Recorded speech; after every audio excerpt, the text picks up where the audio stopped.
Tuesday morning Yes. and happy day. Boy, I'll tell you, are we excited to be here today? Oh, we or are. what? Happy September. Yes, happy September. Yeah, Today's yeah. September 1st.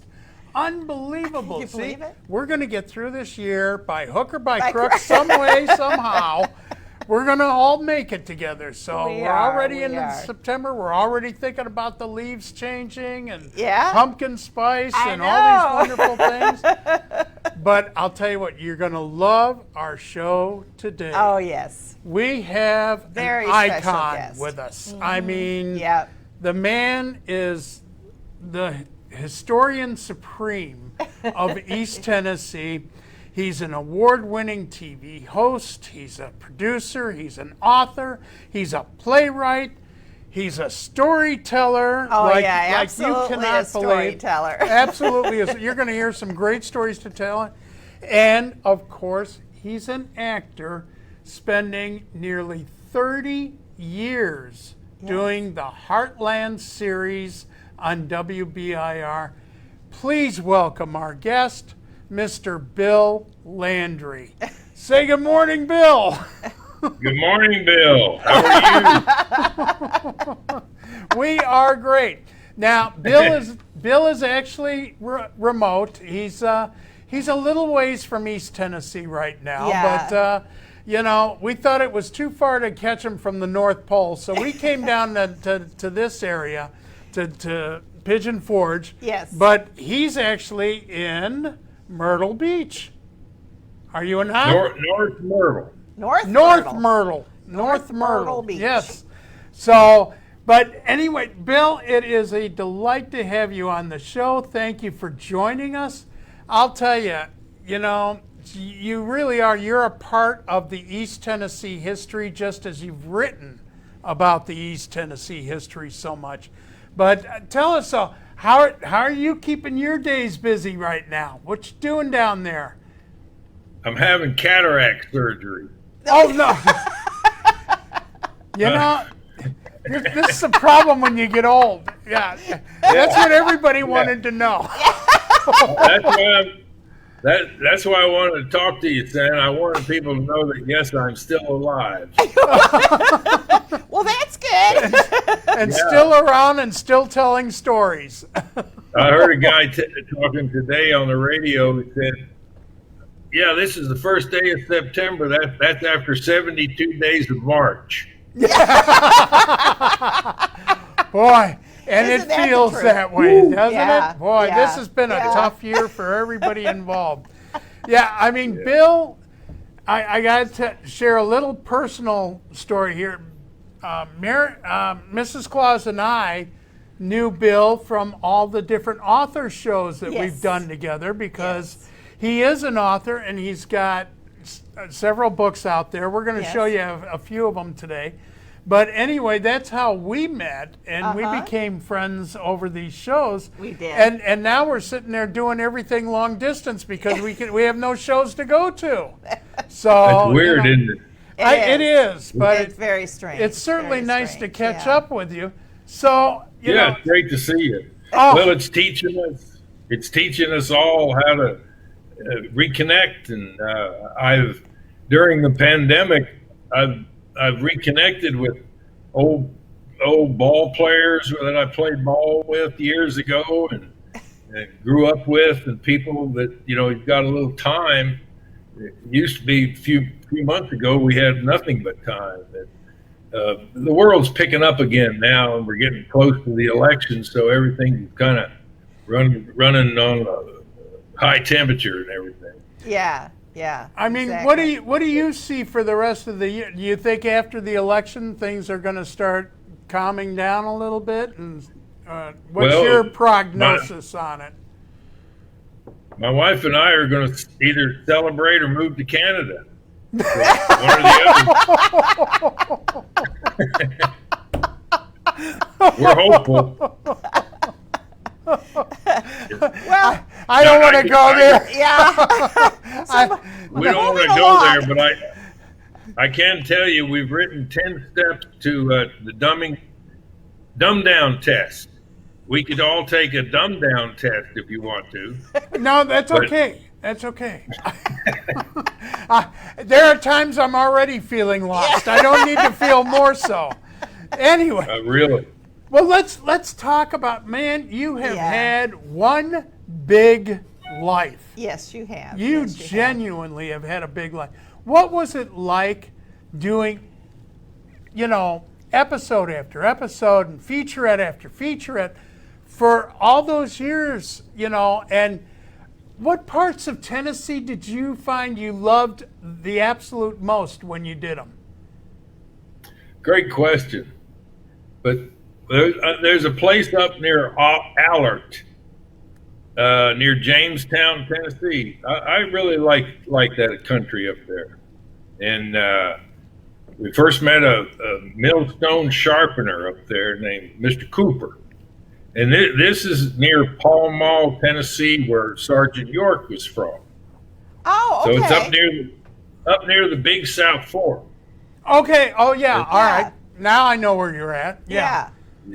Yeah, that's a fascinating country and with a wild, great history. And I still have a great friend, Mary Robbins, up there. I want to say hi to her. But that's a beautiful place. Of course, the park and Cades Cove, and I ended up living for about 8 or 9 years. I built a cabin, and we lived in right there in Abrams Creek. Did you Happy really? Valley. I was going to say Happy Valley, yeah. Yeah. That's over near Chilhowie Park. Uh-huh. You're only 7 miles downstream from Cades Cove on Abrams Creek to my house. But when my dog would take off and end up in the national park and then get arrested, I had to drive an hour and a half around to get him. I did that about 20 times, but there was warrants out for him everywhere. I would have gotten a leash. I would have done something a little simpler than do that 20 times.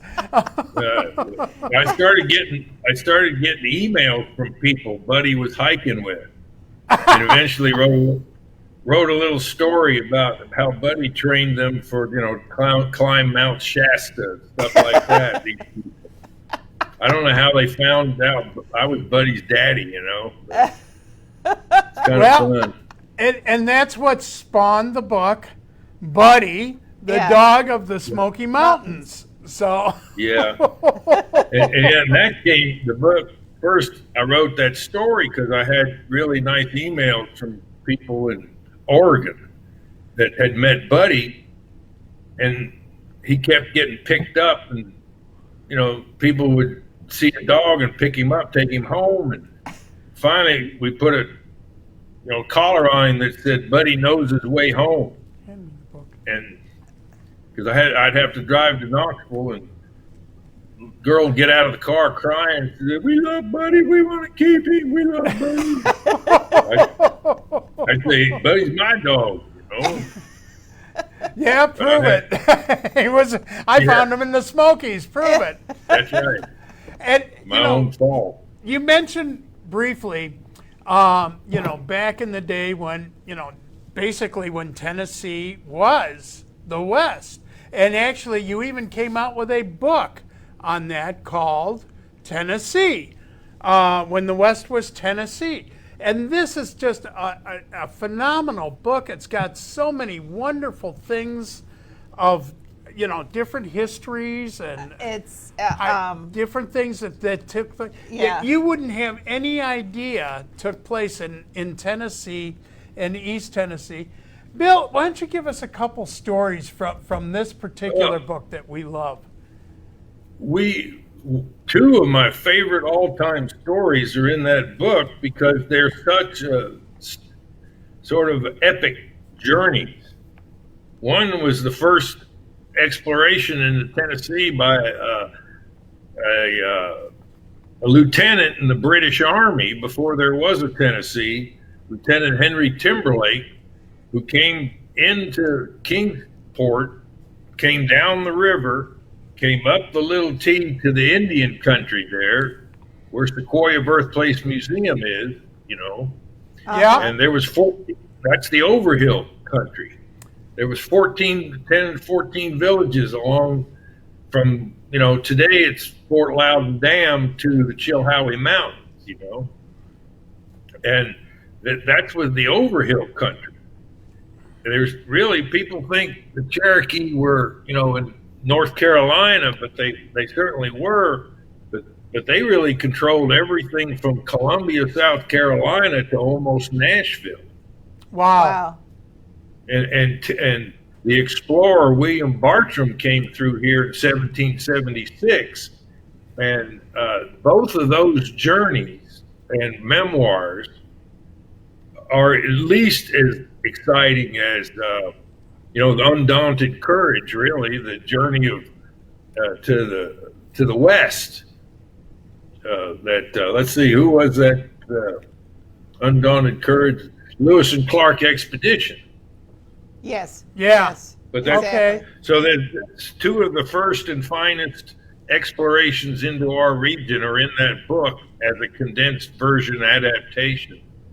And we tried for years and years to get Timberlake produced as a little film or a short feature or multiple.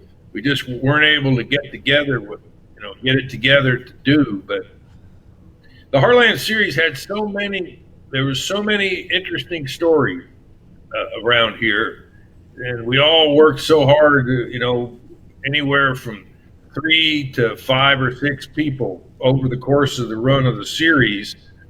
We had 2 producers and 2 writers who were the producer writers when we started, and we had some great ones. They worked for us worked for the station like me for 2 or 3 or 4 years and moved on to bigger and better things. Now, who Doug picked Mills was always the cameraman. If I can ask, who picked the locations that you went to? Did you research these, or did you just go, let's take a ride down the road here and see what we find? You can't do that with a camera crew that are all being paid. You gotta take off. I guess it takes a little more planning. A little bit more planning than that. Yeah. Well, we wanted to do a story on the European wild boar when we first started. That's the big hogs that multiply in the park. Well, they're an exotic species. They're from a different world, and they got loose, and the park has tried to eradicate them. So we called the park the first year and talked to a guy named Kim Delosier, who was the wildlife coordinator, and became the great friend. We did 15 shows over the course of the run of the series, and Kim was wonderful. But he says, meet us at 9 o'clock at Morton's Overlook, about 4,000 feet, and we'll walk out the side of the trail there and take some pictures of some hogs. And we didn't know any better, so we met him there, and we didn't even bring a flashlight. And we hiked 4 miles down a ice water trail till 2 a.m. and it sounded like a Chinese, paper drive or something. He said, look, you guys, we're not going to see anything. Let me go ahead. When he took the flashlight. So he went on ahead, and we were wandering through the woods there in the dark, carrying camera gear and tennis shoes. We didn't know anything. And he got behind a big hemlock tree and went, Oh, no. and everybody dropped all the gear and took off. It was terrible. So we got back home at 2 o'clock or 3 o'clock and got up and went to work. And at about 9 o'clock, he calls up and said, you still looking for some wild boar pictures? And we said, yeah, why? We didn't want to do that again. He said, well, we'll come up to the park here. We got a big male boar in there with about 7 tusks on him. He's a huge animal. Come on up, take some pictures. And Doug and I were on our way up there to do that. And we kind of wondered that, that boar was in that pen yesterday, too. That's the way it started.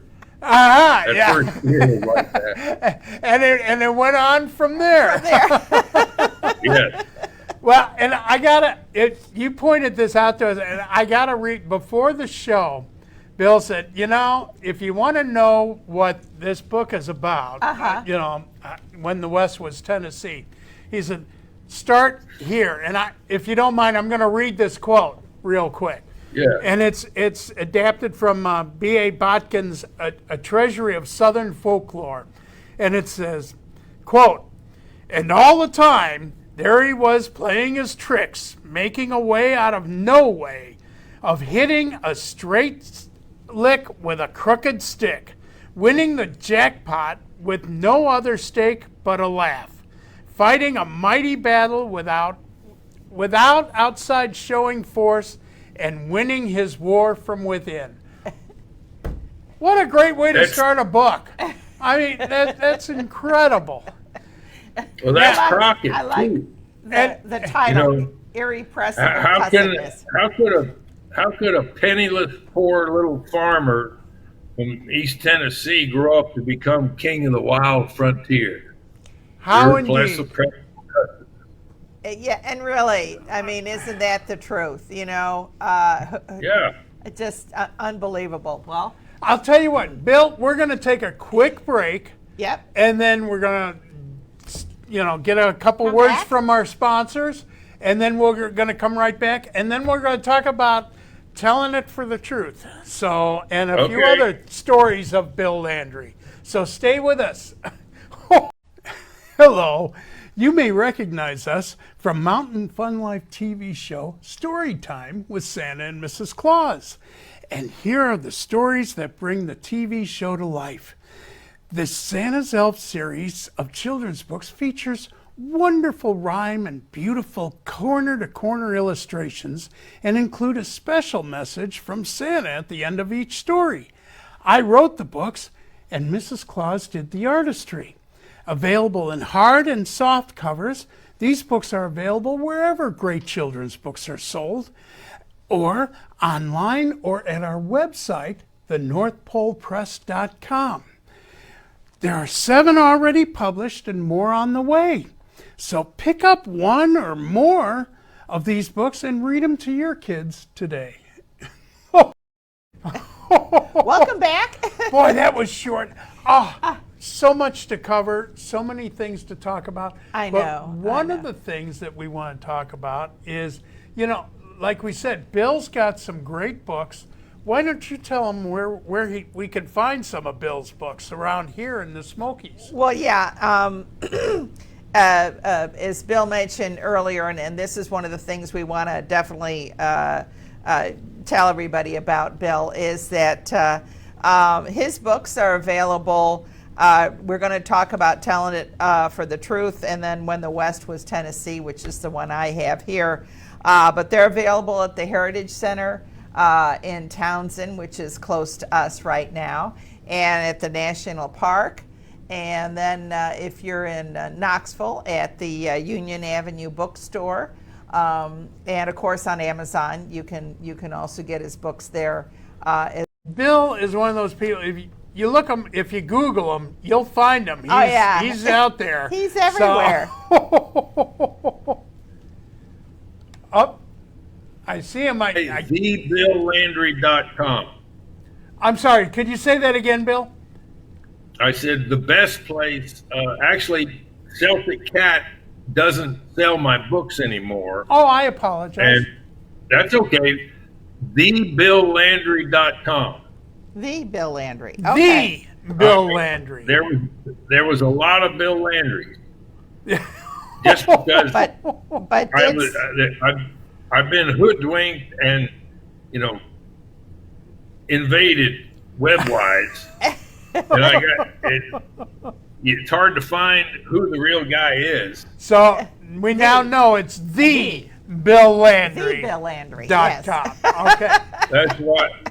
Very cool. And until my son comes back and stays about 3 days to fix up my websites, that's the best I got right now. Okay. No, that's good. That's good. And then, as Mary said, he's also available at a lot of the stores up and down the Smoky Mountains around here. So, I'm sorry. Go ahead. Well, no, I was just going to say, so let's talk a little bit about your other book, Telling It for the Truth. So what's that about? The title, the best storyteller I ever heard was Ray Hicks.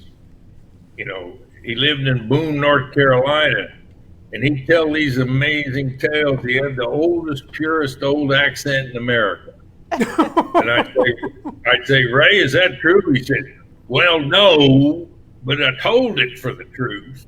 You know, and you hear somebody said they told it for the truth, you know something good is usually coming.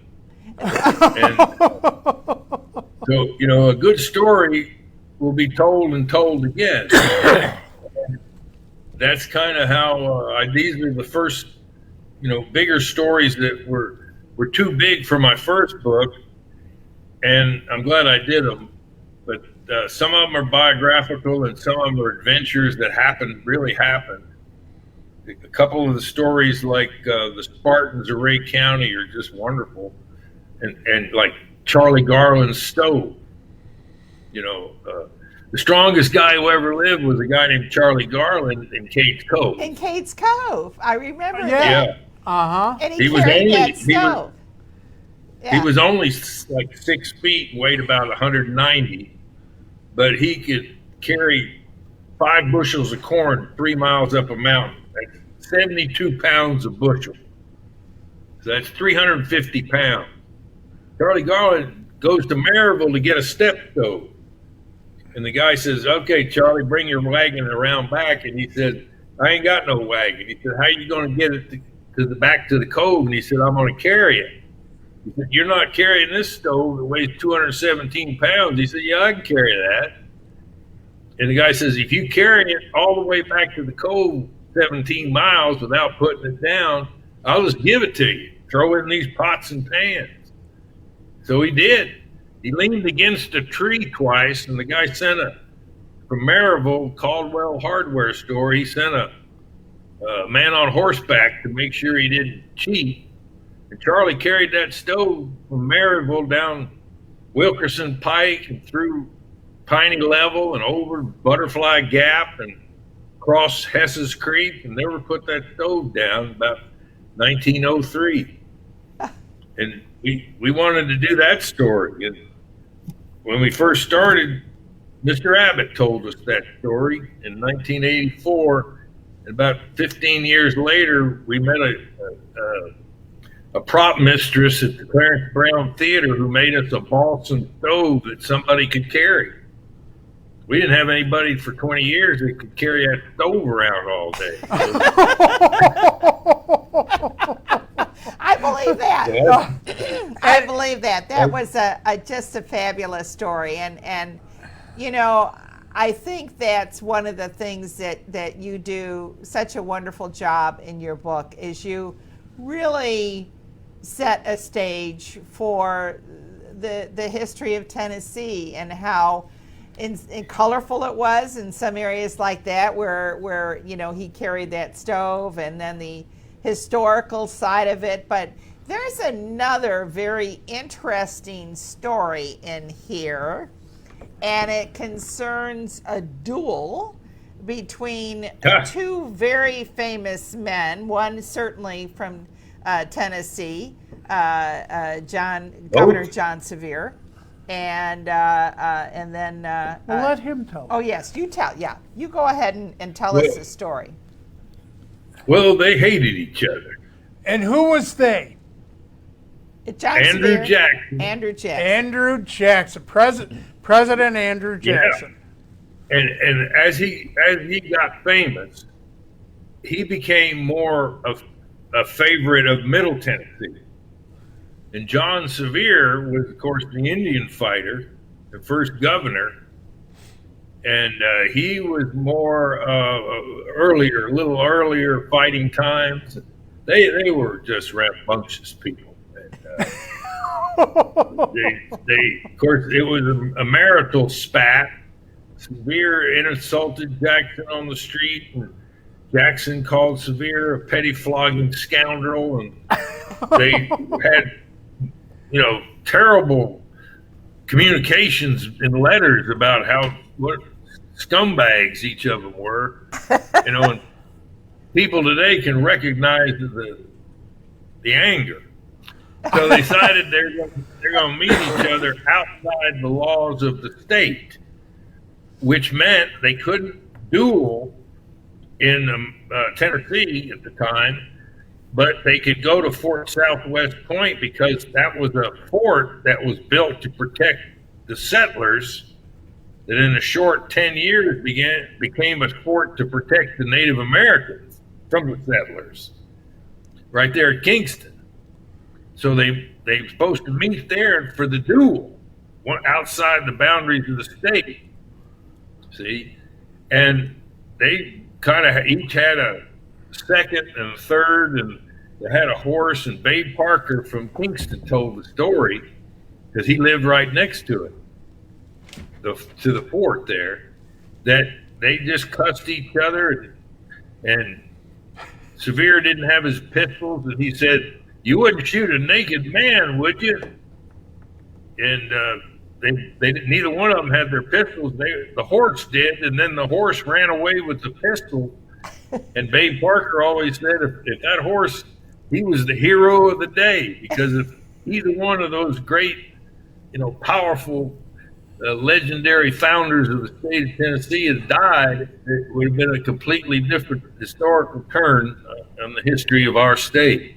Isn't that amazing? That's a true story. Absolutely amazing. In the United States, because he wasn't, at that time, Andrew Jackson wasn't president, was he? No, he was a lawyer, Yeah. a Knoxville lawyer, Right. a bad dude. I mean, he'd had 7 or 8 duels. He'd already killed one man in a duel. And Wow. he also, it was Andrew Jackson that subdued Russell Bean, who was one of the baddest people in the, he's the guy that would go on a long hunt, come back, and he found out he had, instead of having 3 children, he might have had 4 or 5 there. So he cut the ear off one of his kids so it wouldn't get mixed up with his own brood. Oh my gosh! goodness. Oh, jeez, That's nice a true guy. story. Oh. And it took Andrew Jackson to subdue him. They had to get Andrew Jackson to go get him because they were going to drag him in, to the locks or the jailhouse, whatever they had back then. People were cut from a different cloth back then, weren't they? They were, yeah. Mm-hmm. I mean, They settled land disputes by wrestling or something. Yeah. That's the way they settled White Creek in Roane County. Had a big argument. Nobody knew where the line was, from the big poplar tree to the left side of the ridge, That was what was in the deed. And so how are we going to settle this, Captain McKell? We said, let's wrestle for it. So that's what they did. That was a funny little scene we did one time. amazing. And of course, you've got an awful lot about Davy Crockett in your books as well, and talking about his life and all the things that he did. And it's hard to imagine Davy Crockett as being both a frontiersman and a senator, but that was the kind of people that were in Tennessee at the time, was it not? Well, yeah, they were the best we had. Send the best, the smartest leader, and to represent us. Right. Crockett served that purpose, and he wrote a lot of amazing things about it too. He had 3 girlfriends before he married Polly, and he said he'll go see them. And he said he couldn't talk because his heart would get to fluttering like a duck in a puddle. And you know what he's talking about. But for y'all who have never been on a wolf hunt, I'll just tell you that when you get lost, the way home is just where you don't think it is.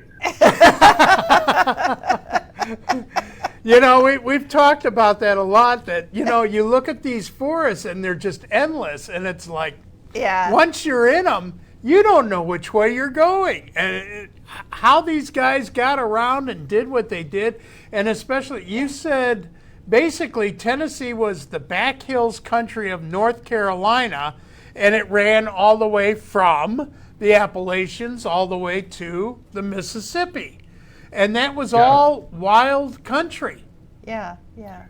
People forget that it was 13 colonies on the East Coast. And if you were Irish or Scot and didn't own land, the English would stick you between them and the Indians. So you were the buffer. Buffer. Great. That's it. So the mountains where the Indians were, you know, and the Overhill were on the eastern side of the Appalachians. So from the top of Appalachian Mountain to the Mississippi River was the back country of North Carolina before 1796. 1796, we finally had enough people, about 70,000 or so, in that stretch of territory to become a state. And I guess we were just the back country of North Carolina, and of course, there wasn't any taxation without representation. We couldn't get, you know, protection. There was no law. There was no, you know, some militia, and that's how Sevier earned his spurs, sort of. So just out here, you know, and you're right. I mean, so much, you know, history, just right here in Tennessee, and Bill, you've done just a fabulous job to showcase that in your books and in the Heartland series. I know a lot of that too was you know, you focused on some places and people that played an integral part of the development of Tennessee. So just a wonderful thing. Thank you. It was always a celebration of a people in their land. And Steve Dean was our executive producer. Linda Billman was a great writer. Went on to direct DVX radio, and Sean Kirk, and Laura Armour, and just a wonderful group of people that we really worked well together. WBIR supported it. Yeah. It was a struggle, but we learned. It happened in about that fast. Wake up one day and 30 years passed. And isn't that amazing? I mean, you know, Mary and I are celebrating today because this is our 6th month. Yes.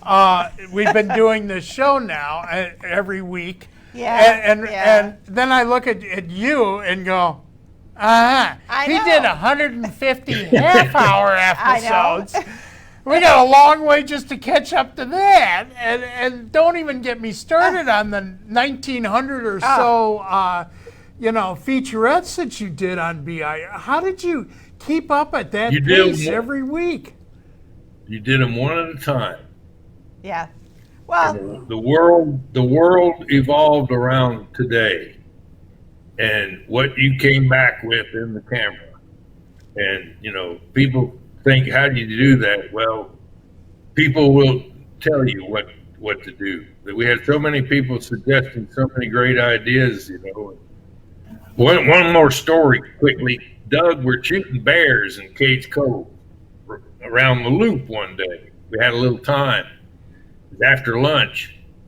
And, you know, we see a big old bear with mama cubs and stuff, and we'd stop and shoot it.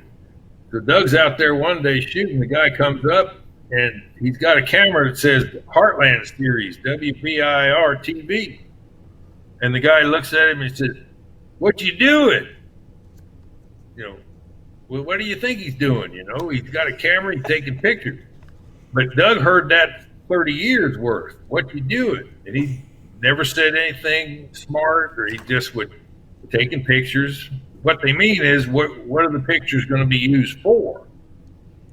And the guy says, "Well, how'd you know the bears were going to be here?" And Doug just looked at his watch and said, "Well, it's 2:00, isn't it?" And the guy says, "Yeah." He said, "Well, the ranger said he's going to feed the bears at 2:00.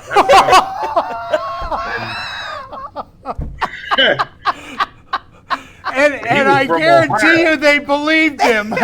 I guarantee it. Yeah. They're from Ohio, generally. Oh, is that when they feed him 2:00? Okay. We always thought that everything north of here was Ohio. People are funny. Well, and I'll tell you, I can only guess how many great stories you have when you were out there and different things. Did you ever get chased by anything, or did you ever, get into some close calls? Yeah, often. Often. We were Walnut Bottoms. We were going up behind Mount Sterling into 5 miles into the park, and the only way to get in there was on horseback, and we had a grip, David Gowie, with a sound box he carried around his neck, and we had to get horses, and the horses had to step over a big log that was about 4 feet high almost. Wow. And when we went over that log on horseback, that sound box swung up and hit Gowie right between the eyes and knocked him cold as a mackerel. Oh. And he fell off the horse, and we started kicking him, saying, "Get up, Gowie, get up." He was out cold. We thought we killed him. And other things. Get lost or climbing Mount LeConte in 24 degrees below zero, shooting up there in the winter. Oh my gosh. Amazing. That's as cold as the North Pole. Yeah. Cold as, yeah. But yeah, at least that. That's a story too. Wow. I can't let me think. There was something else I wanted to tell you, but it's gone. It'll come back. Well, and unfortunately, we're running out of time. However, I want to say this. Right now, everything's in kind of a state of flux, but Bill does make it up into the area on occasion and does do speaking engagements and stuff up here. Do you not? Yeah, when normally that's how the Talk is Cheap tour was developed. That's right. We were talking about that earlier too. Funny story on that one. But anyway, when he's coming up again, we will make sure to put it on Mountain Fun Life so that you can catch Bill wherever he's coming. Because if he gets into this area, you owe it to yourself to try and meet this man in person, get some of his books signed, and it's something that you will cherish for the rest of your days if you get a chance to do that. Absolutely. Yeah. I mean, Bill, I'm sorry? Santa, it's been a pleasure talking with you. Oh. Get to see you guys. Well, we don't get to do the shows anymore. Well, next year. You got to adapt. Next year. Next year. Next year. We'll next year is going to be. We're going to make up for it in spades next year. We're going to go to everything that we can go to. So, and we'll come down. We'll come down your way too. So, and get down there. Come see it. But thank you. Like they say. Well, like they say back home, come see us and set a spell. There you go. And we would certainly love to do that. There you go. And thank you, Bill, so much. It has been such a pleasure to have you, and it's been fun and entertaining, and you're just fabulous with all your expertise with everything. Just, stories. It's funny. Yeah. Love your story. I could listen to your stories all day. I'll tell you, it was great when we were able to get to it at a show because he would do, he would speak and then we'd get a chance to talk to him, and boy, he just come up with one tale after another, and the whole weekend I just listened to Bill. Yeah. You and Sam Venable. I mean, you guys just went talk about storytellers. Like, just talk about storytelling. You go back and forth forever. Yeah. But anyway, had a great time. Then, well, whenever we'd be telling tales, and the other one wasn't there, Sam and I and other storytellers learned to tell the other person's tales. We'll save ours for when we really got a tight spot, where you really had to perform. Nah, don't waste them on them. Today, we'll tell Sam and Claiborne's tales and Elizabeth Rose's stories. Yeah, and they probably all start running together after a while. You don't know who wrote what. I know. Didn't matter. You just know it's always stolen from somebody. Well, That's what telling Ray it, Hicks always telling it for the truth. That's right. what you were Telling doing. it for the truth. Well, Bill, I was going to say, everything I've talked about, as amazing as those stories are, they're all true. I know. you That's just what's have to crazy. cross your fingers as you tell them. Sometimes. Well, Sometimes thank it you. don't matter. True enough. Well, thank you again for joining us. Thank you for your time. We really appreciate you taking some time. And again, I hope you'll pick up Bill's books and get some of his story, because I'll tell you, it'll leave you chuckling and in awe at some of the history for this area. Absolutely. It's just really amazing. No, So, it is. Thank you. Thank Well- you for that, Santa. Stay safe Great to down see in you all. Myrtle Beach. Yes. And our best to your lovely wife, Sandy. And Okay. again, we'll catch up again. We won't make it so long next time. No, if I don't see you before Christmas, we'll see you then. Absolutely. You know I'll be there. Take care, Yeah. Bill. Thank you so Bye. much. And folks, boy, I'll tell you, what an icon. And I mean, this was just the literal tip of the iceberg of what this man knows and can talk about. And he's probably forgotten And more stories than what we'll ever hear. Yeah, absolutely. And we got Libby Gilly said a great show. So nice to see Bill Landry again. And it wasn't it? It just was wonderful. Jane Cowan is watching. So hey, glad Jane. you could join us, Jane. And so we. By all means, thank you for joining us. Thank you for joining And us. on, We had on half of a great Bill time. Landry and and us, thank you. We appreciate you tuning in every week and following us. So We do. And we look We forward do. to your comments. So take care, and we'll see you next week. Bye-bye. Bye-bye.